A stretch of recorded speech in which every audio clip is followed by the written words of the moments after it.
Hello বন্ধুরা, আসসালামু আলাইকুম। আজকে আমরা চলে গিয়েছিলাম বাগিয়া গরুর হাটে। আজকে আপনাদেরকে দেখাবো বাগিয়া হাটে কি পরিমাণ গরু উঠেছে, কত সুন্দর সুন্দর গরু। সামনে কুরবানি ঈদ, তো সেই কুরবানি উপলক্ষে বিভিন্ন মানুষ গরু কিনতে হাটে যাবে, অনেকে বিক্রি করতে আসবে। আজকে আপনাদেরকে সেই গরুগুলি দেখাবো। দেখতে পাচ্ছেন এখানে অসংখ্য গরু আছে। গরুর কালারগুলো দেখেন, একদম চমৎকার কালার, লাল কালো। অনেক দূর দূর দূরান্ত থেকে মানুষ আসছে গরু কিনতে। আপনারা দেখতে পাবেন পাহাড়ি রঙের গরু এবং বিশাল বিশাল গরু দেখতে হলে শুরু থেকে শেষ পর্যন্ত সঙ্গেই থাকেন। এই যে দেখতে পাচ্ছেন, এখানে দেখতে পাচ্ছেন বিশাল ষাঁড়, লাল কালারের ষাঁড়। এখানে দেখতে পাচ্ছেন কালো কালারের গরু। এই দেখেন গরুগুলো কেমন করতেছে, এগুলো সাইজ একটু ছোট আছে। এদিকে চলে আসলাম অন্য প্রান্তে, এখানে দেখতে পাচ্ছেন সাদা কালোর গরু। যদি কেউ গরু কিনতে চান তাহলে চলে আসবেন বাগিয়া হাটে।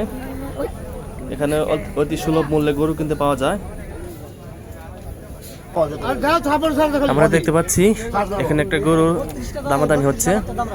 আসলে সবাই চায় একটু জিততে, যে বিক্রেতা সে চেষ্টা করে একটু বেশি দামে বেচার জন্য, আর যে ক্রেতা সে চেষ্টা করে একটু কম দামে কেনার জন্য। মানুষ সবাই চায় যে সবাই যার যার পক্ষ থেকে একটু জিততে চায়।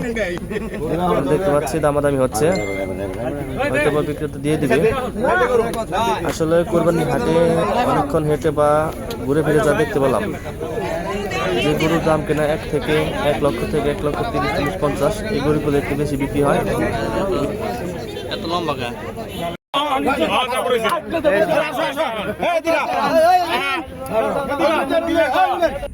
তো দেখতে পেলাম গরুটি বিক্রি হয়ে গেল।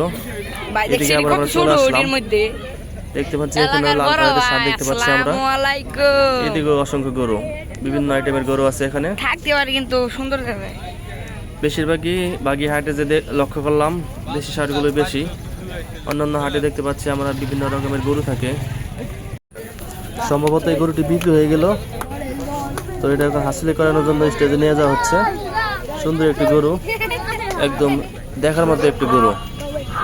তো সবার জন্য দোয়া রইল এবং সকলে মিলেমিশে আমরা ঈদ পালন করব। গরিব দুঃখী অসহায় সবাই যেন ঈদের আনন্দ ভাগাভাগি করতে পারি, সেই কামনা। আল্লাহ হাফেজ।